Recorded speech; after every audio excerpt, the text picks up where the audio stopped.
तर तिकडे कोल्हापुरातही ठाकरेंच्या शिवसेनेच्या वतीने आंदोलन करण्यात आले। आंदोलनादरम्यान पोलीस आणि आंदोलकांमध्ये झटापट पाहायला मिळाली। ठाकरेंच्या शिवसेनेने सरकारविरोधात जोरदार घोषणाबाजी केली, तर तावडे हॉटेल चौकात ठाकरे सेनेचं आंदोलन पाहायला मिळाले। कलंकित मंत्र्यांच्या राजीनाम्याची मागणी यावेळी आंदोलकांनी केली।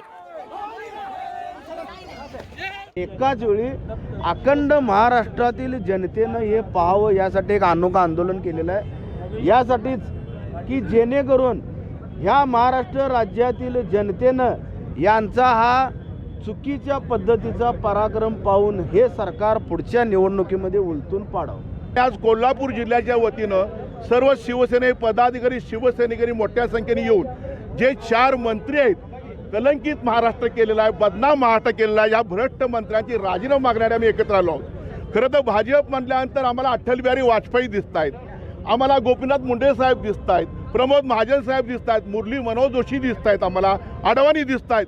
आणि हे भाजप काम करत असताना ह्या भाजपच्या सरकारमध्ये हे 4 कलंकित मंत्री कसे चालतात तुम्हाला? म्हणजे सत्तेसाठी वाटतं ते करायला निघाला तुम्ही।